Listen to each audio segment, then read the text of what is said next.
When it comes to lifestyle, how can we not talk about one of the most debated, discussed, and opined topics of the recent times, homosexuality?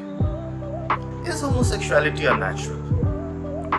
If yes, then why does it even exist in nature?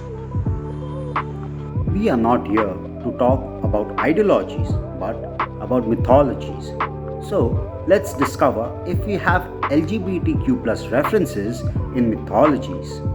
And for this, let's delve into Mesopotamian and Indian mythologies. Mesopotamian mythology. The mythology that probably gave the world its first queer or non binary superhero. That too to save the goddess of love, fertility, and sex. The main characters of the story are Inanna, who is the goddess of love, fertility, and sex, her twin sister, Ashkigal, who is the goddess of the underworld, and Asoshunamir happens to be the first queer or non binary superhero. This tale starts with Inanna falling in love with Dumuzi, an extraordinarily handsome human. But it appears that Dumuzi was quite too handsome for his own good, as Inanna's twin sister, Ashkigal, also wanted to be with Dumuzi. In a rare act, Ashkigal had Dumuzi meet an early death and thus kept Dumuzi with her in the land of the dead. However, Inanna was furiously in love with Dumuzi and entered the world of the dead. Inanna had to pass through 7 gates to reach Ashkigal, and she was asked to give up a part of her divine clothing each time she passed through a gate. By the time Inanna reached Ashkigal, she had lost not only all her divine clothes, but also her divine power bestowed upon by the divine clothes.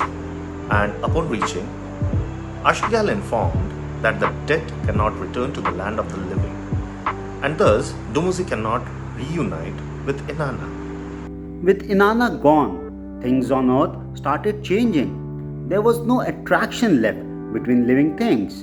Bees were not attracted to flowers, thus impeding pollination. Childbirth stopped due to non attraction.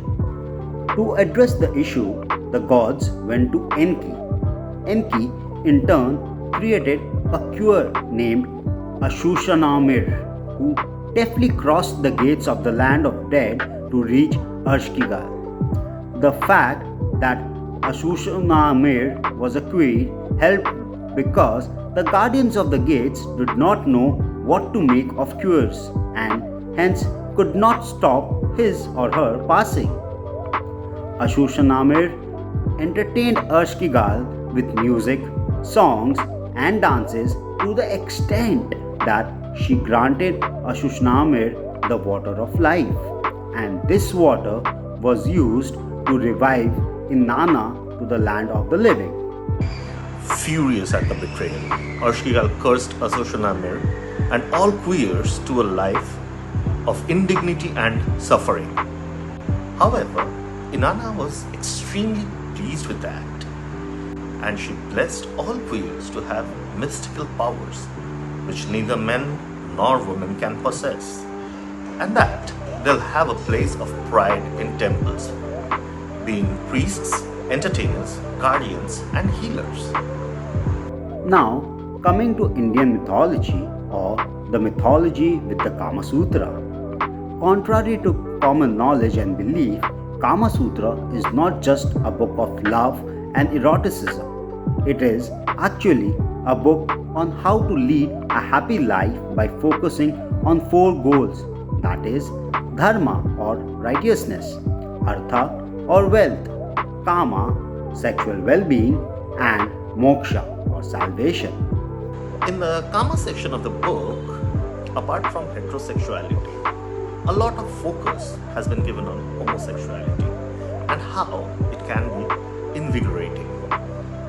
In Kama Sutra, one finds references to Tritiya Prakriti, whose literal translation means the third sexuality.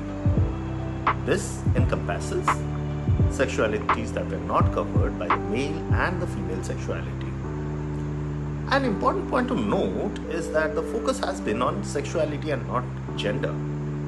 And this is the exact theme of the LGBTQ plus community. After having heard the two mythologies, do you not feel that the world was much more tolerant and open then?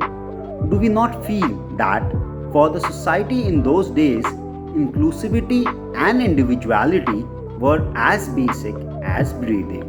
Namodhyam Namodhyam eva eva satyam. satyam.